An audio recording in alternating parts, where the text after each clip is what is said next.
Very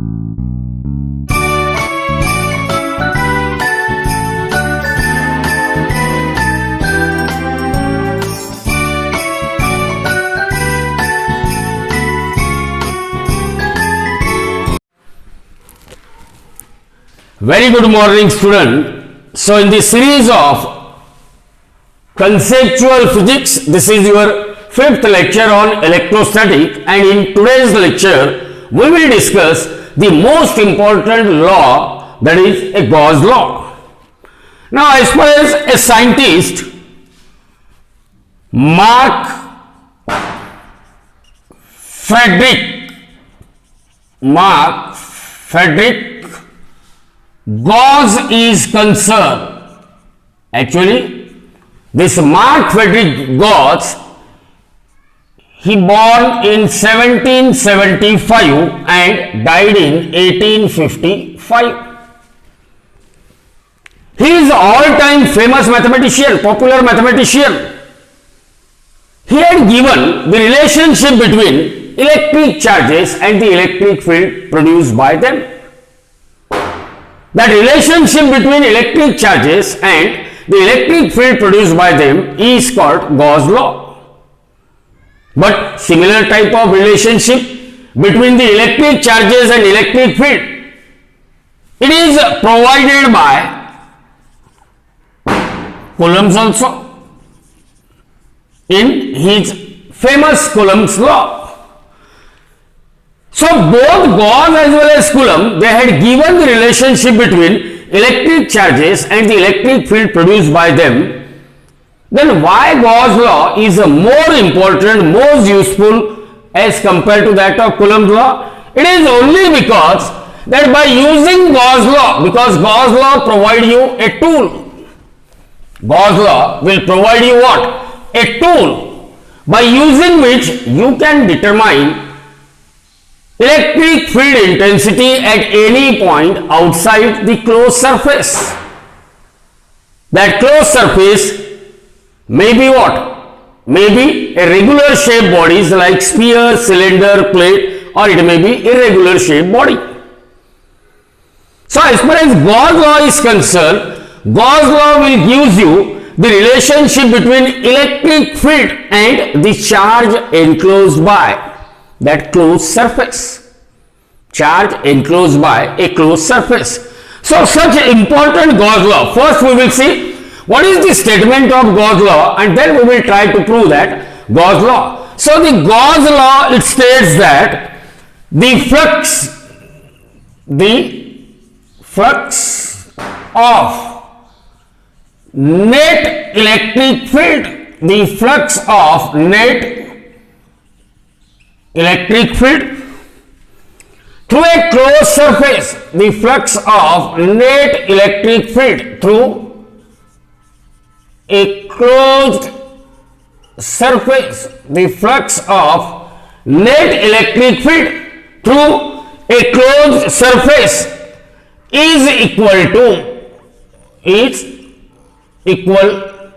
to, see here, flux of net electric field through a closed surface.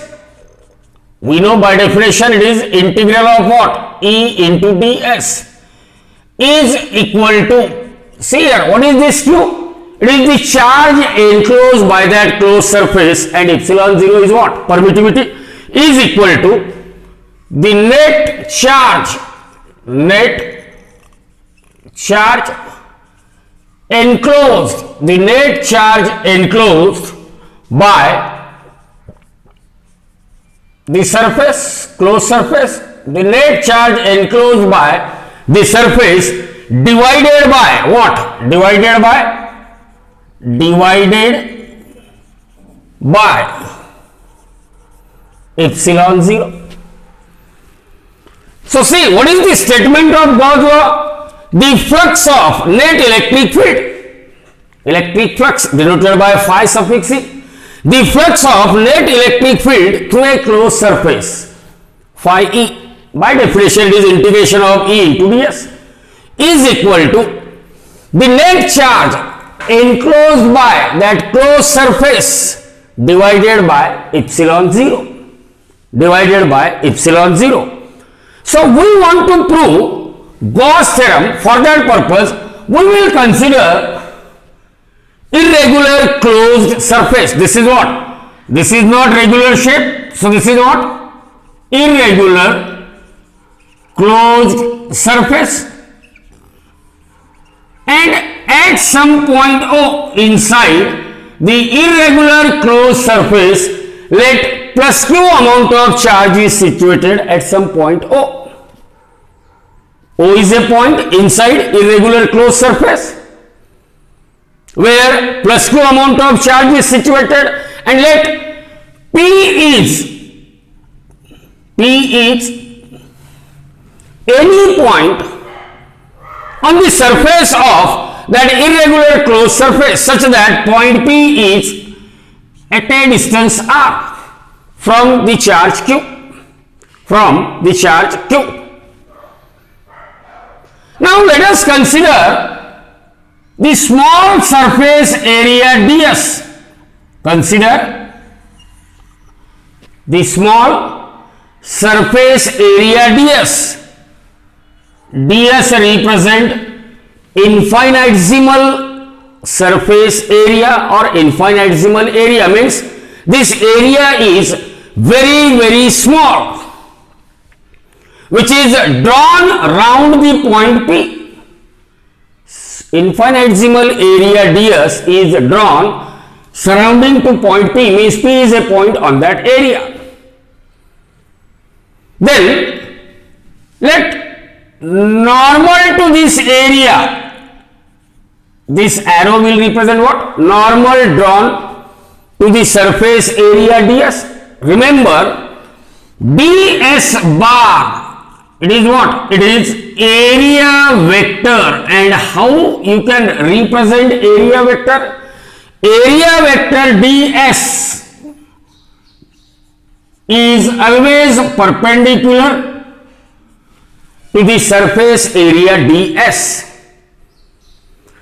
See here, we are having plus q amount of charge which is kept at some point O inside irregular closed surface area.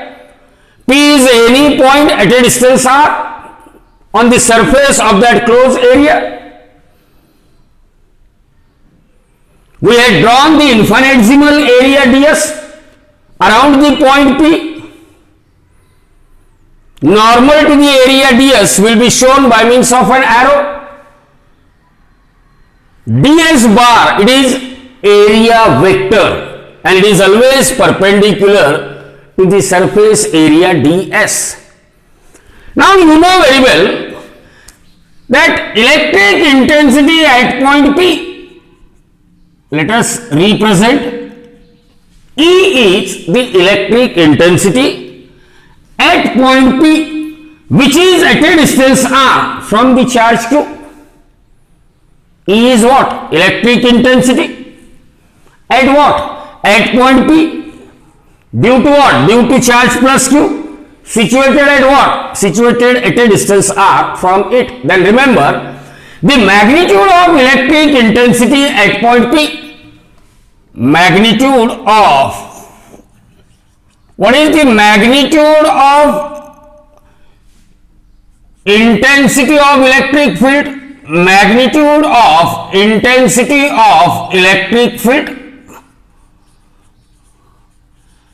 at point P due to charge q, due to charge q is E is equal to 1 upon 4 pi epsilon 0 q divided by what? R square. This is equation number 1.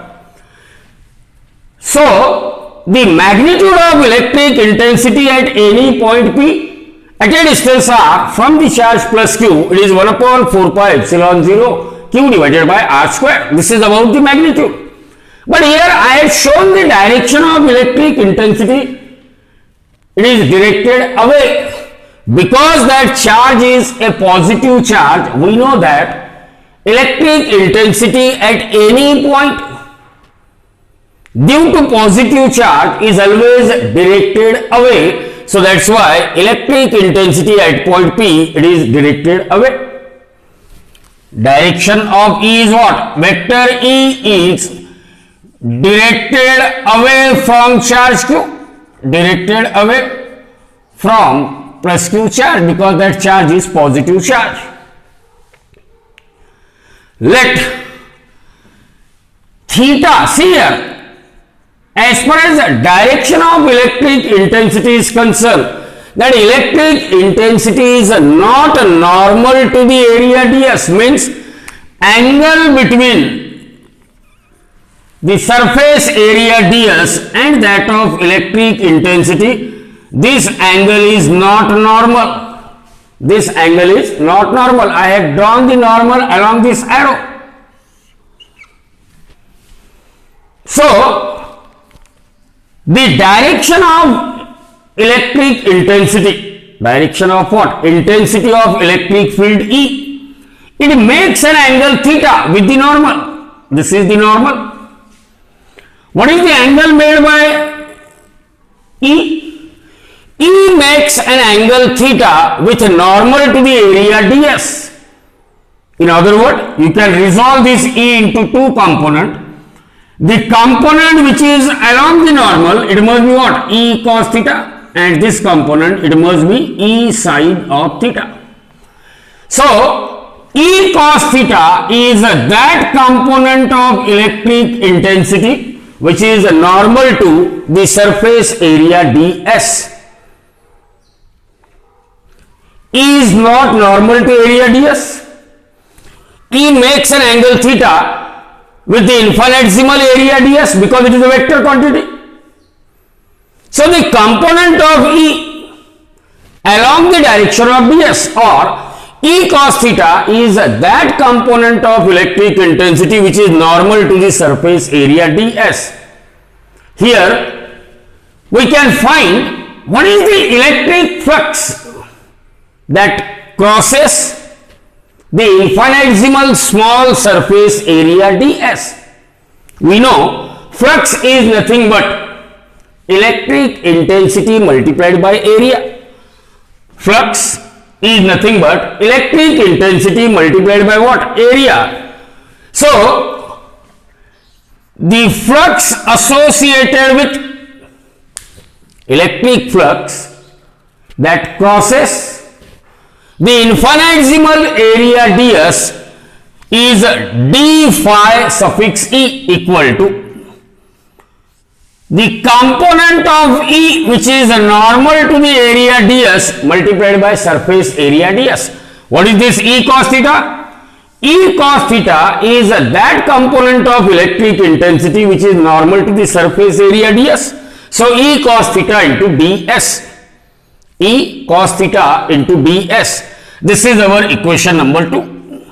Now, by using equation 1, equation 2 becomes, by using equation 1, see this is equation 1, you can put the value of E over here. So, you will get d phi E is equal to, now in place of E you can write 1 upon 4 pi epsilon 0 q divided by r square into, now what is left? Cos theta into ds, or you can write it as q divided by 4 pi epsilon 0, this is in one bracket, while in the second bracket it is ds cos of theta divided by r square, ds cos theta divided by r square.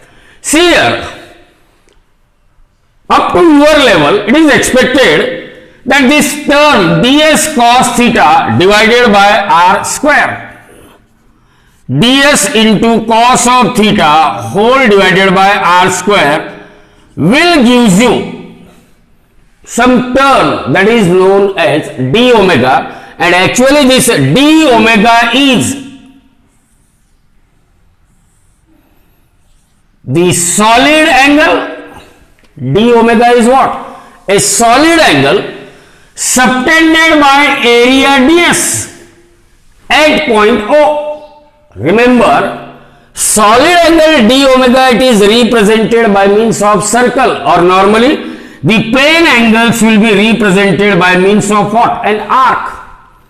So ds cos theta upon r square equal to d omega, it is the solid angle subtended by that infinitesimally small area ds at point O. So the flux associated with the electric flux associated with or the electric flux crossed by infinitesimal small area ds d phi e, it becomes equal to q divided by 4 pi epsilon 0 into what? D omega, into d omega. So here what we had just done, if I say that S is the total surface area of irregular closed surface, that total surface area is divided into so many small surfaces, each of area ds. So the total surface area of irregular closed surface, it can be obtained by integration, that is S is equal to integration of ds. Here d phi e, it represents the flux that crosses the infinitesimal area ds, and we are interested in finding the total flux crossed by a given closed surface or the total flux associated with given irregular closed surface. It can be obtained just by integrating this expression.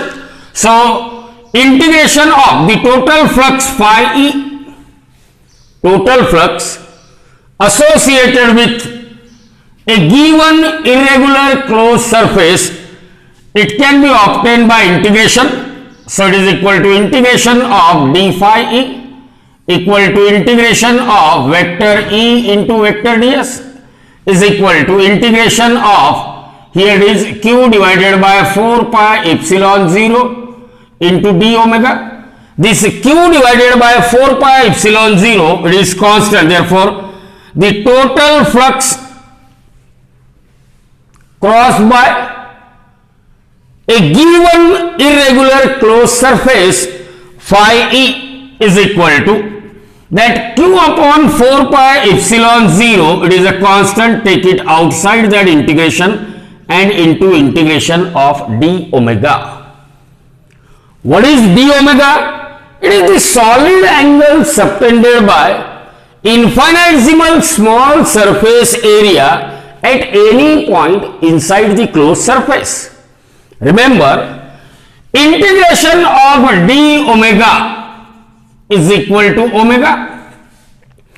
This omega we call it as the total solid angle.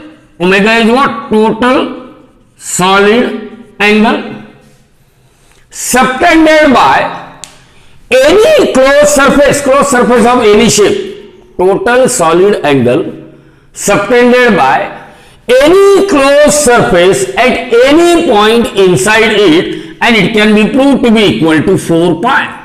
So the total solid angle subtended by any closed surface, you may have a sphere, cylinder, whatever it may be of any shape, any size. Total solid angle subtended by any closed surface at a point inside that closed surface is always equal to 4 pi. Therefore, this phi e, that is the total flux crossed by a given irregular closed surface, is equal to q divided by 4 pi epsilon 0 into 4 pi. This 4 pi get cancelled with 4 pi and we are left with plus q divided by epsilon 0. So see here, we had started with the situation that a given closed surface encloses only plus q amount of charge, and we had proved that the flux of net electric field through a closed surface is equal to net charge enclosed by that closed surface divided by epsilon 0. So this itself proves Gauss's law. Remember, this statement is applicable when this charge encloses q1 plus q2 plus Q3 plus Q4 up to what? Plus Qn amount of charges.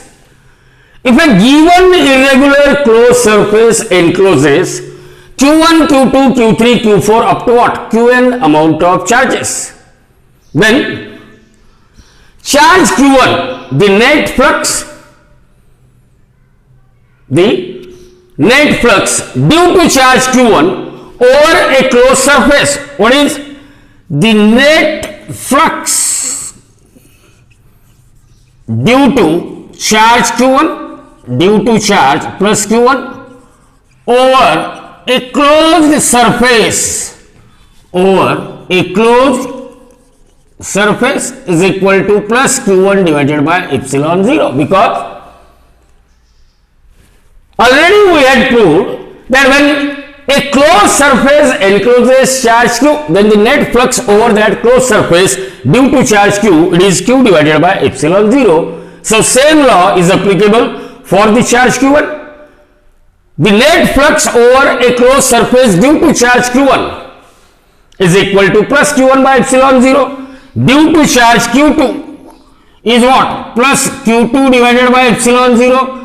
Due to charge Q3 is what? Plus Q3 divided by epsilon 0. And in this manner, due to charge Qn, that net flux, it is Qn divided by epsilon 0.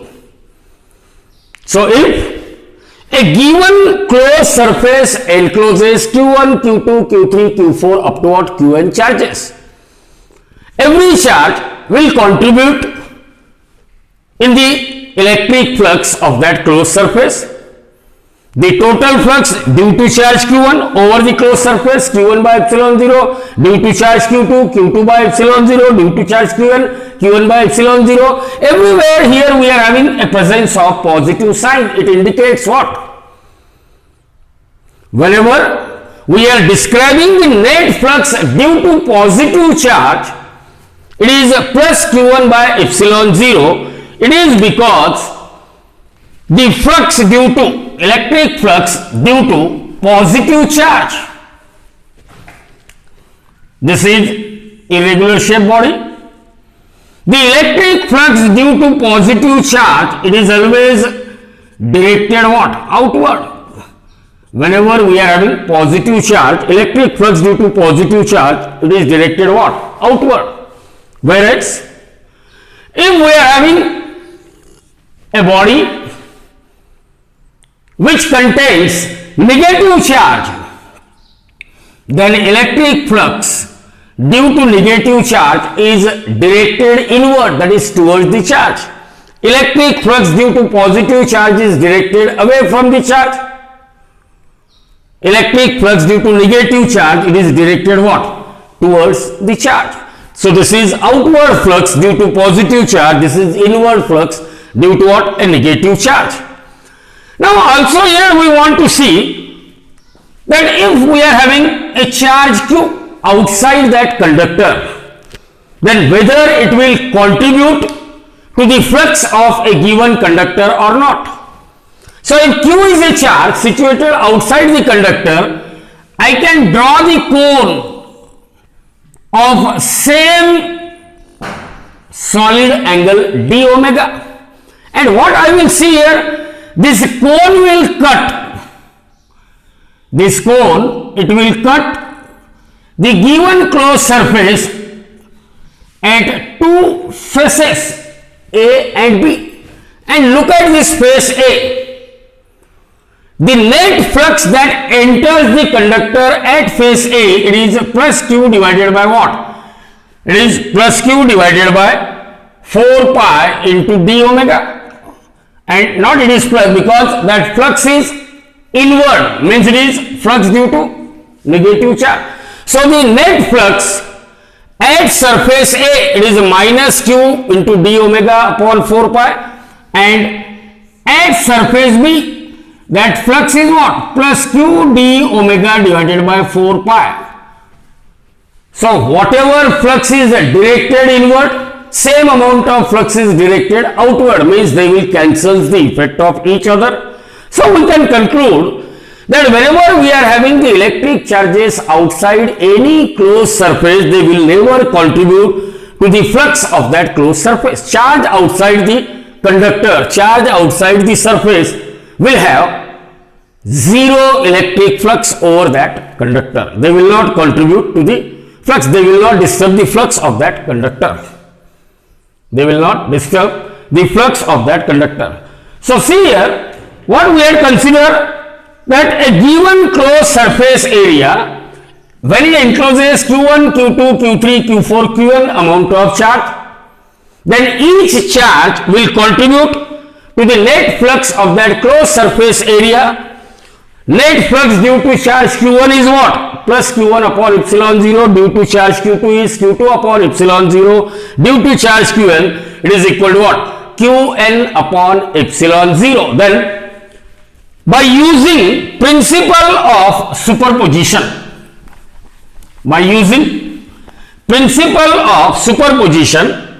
the total flux or the flux of net electric field is equal to what? The sum of flux due to charge Q1, due to charge Q2, due to charge Q3 up to due to charge what? Qn. The net flux associated with, or the net flux linked with given irregular closed surface which encloses Q1, Q2, Q3, Q4 up to Qn charges is equal to Q1 divided by epsilon 0 plus Q2 divided by epsilon 0 plus Q3 divided by epsilon 0. In this way, it is up to what? Plus Qn divided by epsilon 0. This is according to what? Principle of superposition. According to principle of superposition, the net flux linked with irregular closed surface is sum of, it is actually what? The algebraic sum of, that is 1 upon epsilon 0 summation of Qi, I takes value from 1 to n, or it is equal to Q divided by epsilon 0, where Q is equal to summation of Qi, I takes value from 1 to n, that is equal to Q1 plus Q2 plus Q3 up to what? Qn. So finally we had a situation phi E is equal to Q divided by epsilon 0. Phi E is equal to Q divided by epsilon 0. That is, we had proved what phi E represent? It is the total flux. The flux of net electric field through a closed surface, given closed surface, it is found to be equal to the net charge enclosed by that closed surface divided by permittivity of free space. Permittivity of what? Free space. So here capital Q represent the net charge. Capital Q, it represent what? The net charge. Remember here, you can apply the Gauss law to any closed surface, whether it is regular shape or regular size. So I will make a statement that whenever we have to apply the Gauss law, whatever may be, you can apply the Gauss law to a closed surface of any shape, any size, may be regular, may be irregular, may be small, may be what? Heavenly bodies, which consist of any kind of distribution of charges. In some region, charges may be close to each other, density of charge in some other region may be different, but in all situations, the total flux or the flux of net electric field through a closed surface is equal to the net electric charge enclosed by that closed surface divided by absolute permittivity of free space. Now you remember one thing, that as far as this electric flux is concerned, this electric flux is independent of what? The shape and size, independent of radius. Suppose we are having a charge Q, plus Q charge is there. That plus Q charge will produces electric field to its surrounding, and that lines of forces, they are radially outward in nature. And if I just count or if I just measure the electric flux associated with a sphere of radius r1 such that plus q charge is situated at its center, then the number of electric lines of forces, they are found to be same as that of number of electric lines of forces which are passing normally through another sphere of some another radius r2. See here, whatever line of force which is passing through the inner sphere, same line of force will pass through what? The outer sphere. Means, is there any change in number of lines of forces passing normally through a given sphere? No, they remains what? Unchanged. So, what we can conclude? That even though electric intensity, see here, electric intensity is what? Inversely proportional to square of distance of that point. As far as area is concerned, area of a sphere, it is 4 pi r square, and flux is nothing but E into ds. E is inversely proportional to r square, S is directly proportional to r square. Naturally, flux is what? See here, 1 upon r square into r square. So, flux is independent of the radius of a sphere. Electric flux is independent of the size of a body, shape of a body. Electric flux, it simply depends on the amount of charge enclosed by that body, whereas it is independent of shape and size of a given body. So, this is all about Gauss's law. So, this is the most important law. Until and unless you won't understand Gauss's law, you are not able to understand the topics of electrostatic which were given in your 12th standard. So, be careful about this Gauss's law. So, let us just see what is the exact meaning of continuous charge distribution. See here, when I say that charges are distributed continuously, suppose here we are having a system of charge where I am saying that charges were continuously distributed.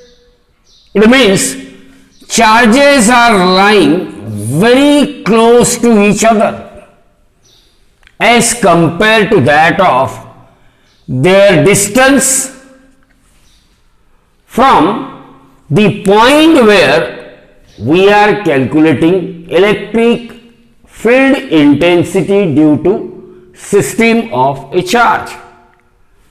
Listen carefully what I am saying. One can say that there is a continuous charge distribution. Continuous charge distribution means in a system of charge, charges are lying close to each other. They are lying so close to each other as compared to that of their distances from the point where we are just finding the electric field intensity due to that system of charge. Due to that system of charge. It means this distance is very, very large as compared to that of distance of separation between the charges. So, remember very well that a continuous charge distribution, it means charges are closely spaced and they are so closely spaced so that entire system of charge is supposed to be equivalent to a total charge. A system of charge is equivalent to a total charge, and that total charge is distributed uniformly either along a line or over the area or throughout the volume, depending upon which or depending upon whether we want to find out electric field intensity due to continuous charge distribution, because during the study of electrostatic we come across so many cases where we have to find out electric field intensity due to what? Continuous charge distribution. And as far as this continuous charge distribution is concerned, in a system of charge, charges are close to each other so that entire system of charge can be taken as a total charge, and that total charge is distributed uniformly either along the line or along over the area or throughout the volume. So we have to define, to find out the electric intensity, let us define the three important terms: linear charge density denoted by lambda, surface charge density denoted by sigma, or volume charge density denoted by rho. One by one we will see what is the meaning of linear charge density. Suppose we are having Q amount of charge. Q is what? The total charge. If that total charge Q is distributed uniformly over a thin rod of metal of length L, a total charge of Q which is distributed uniformly over a thin rod of length L, then the linear charge density, which is denoted by lambda, it can be defined as uniform distribution of charge Q over the L length of a rod, is called linear charge density, or simply you can say charge per unit length is called linear charge density. What is linear charge density? Charge per unit length. More specifically, uniform distribution of charge over a thin rod of length L is called linear charge density. Now, we will measure charge in coulomb and length in what? Meter. So, coulomb per meter, it is SI unit of linear charge density. SI unit of linear charge density lambda is coulomb per meter. But it is not always the case. You may come across a situation that charges were not distributed uniformly throughout the length of that given rod. If charges were not distributed uniformly, and if I say that dq amount of charges were distributed over the length element dl, dl is the small length element of that given rod over which dq amount of charges were present. This is the case when charges were not distributed uniformly throughout the length. dq is the small amount of charges deposited on the small length element dl. Then in this case, the linear charge density, it can be defined over that small area as dq equal to lambda into dl, or lambda is equal to dq divided by dl. Lambda is equal to what? dq divided by dl.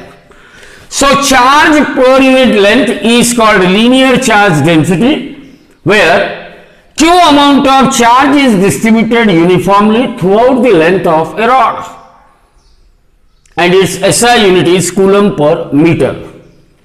But in case when charge is not distributed uniformly over the entire length, and we are having a situation that small amount of charge dq were distributed over the small length element dl, then dq is equal to lambda into dl, or linear charge density lambda is equal to dq by dl. Similarly, we may have another situation where Q amount of charge is distributed uniformly, there is a uniform distribution of charge throughout the surface area. It may be a thin disc of metal, it may be a synthetic fiber. See here, as far as examples of linear charge density are concerned, if charge is distributed, there is a uniform distribution of charge over a straight thin rod of metal, or there is a uniform distribution of charge over a thin nylon thread. Uniform distribution of charge either on what? A straight thin rod, maybe of metal, or there is a uniform distribution of charge over a thin nylon thread. These are the examples of linear charge density. Now regarding surface charge density, what we are saying, let Q is the amount of charges which are distributed uniformly over the surface area A. When Q amount of charge is distributed uniformly over the surface area A, then uniform distribution of charge per unit area, it is defined as surface charge density.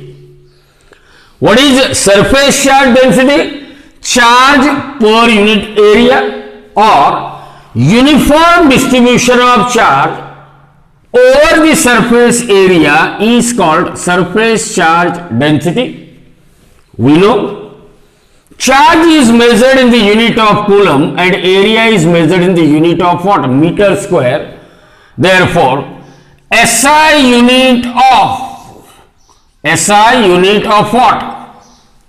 Surface charge density, it is coulomb per meter square. See, when charges are distributed uniformly over the surface area A, then charge per unit area is called surface charge density and its SI unit is coulomb per meter square. For example, if Q amount of charge is distributed or charge is distributed uniformly, for uniform distribution of charge either on a thin disc of metal or on a synthetic cloth. If charges are distributed uniformly on a thin disc or on a synthetic cloth, they are the examples of what? Surface charge density.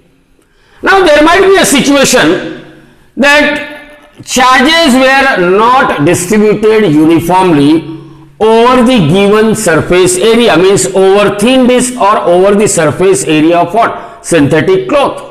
So we may have a situation that dq represent the small amount of charge which are distributed over the small surface area dA.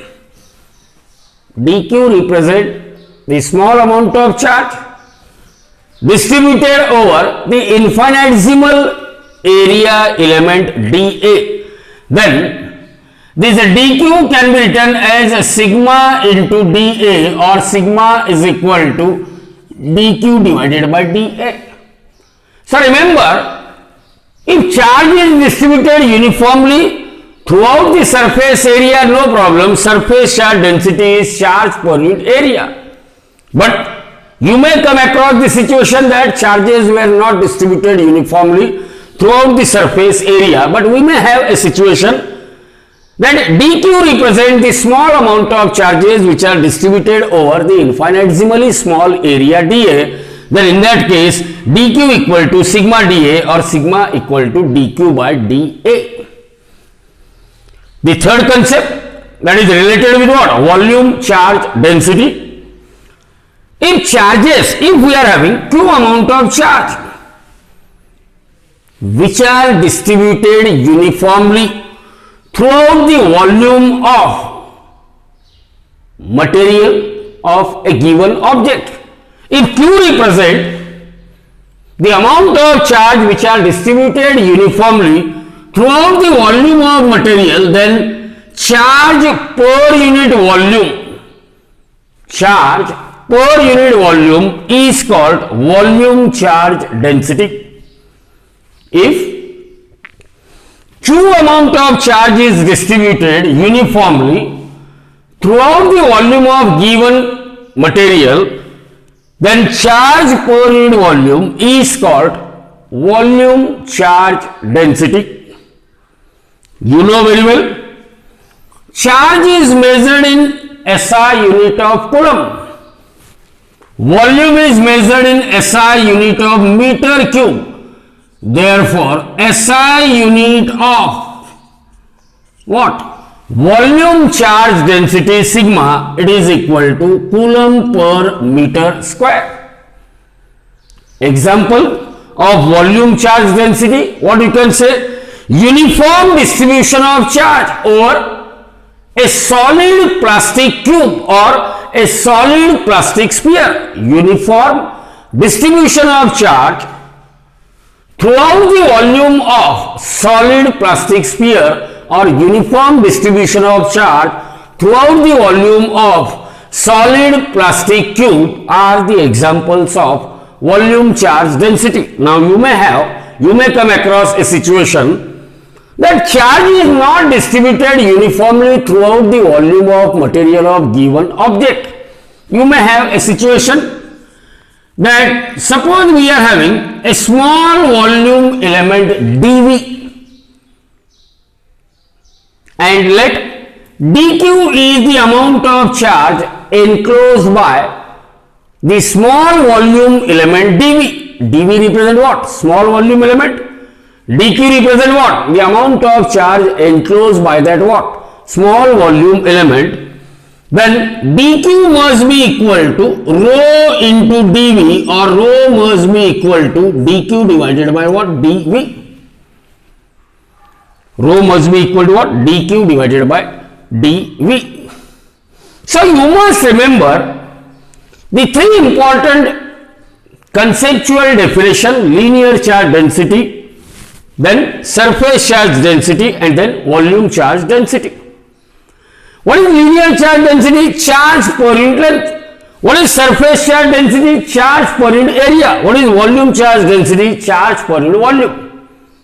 In all the three cases, you should remember that charges must be distributed uniformly either over a thin rod of given material, or there will be a uniform distribution of charge over the given surface area, maybe of synthetic cloth, or it may be a thin disc, or there must be uniform distribution of charge throughout the volume of material of a solid plastic sphere, or it may be a solid plastic cube, or whatever it may be. If there is a uniform distribution of charge throughout the volume, then it is called as volume charge density. Also you remember the SI unit of linear charge density is what? Coulomb per meter.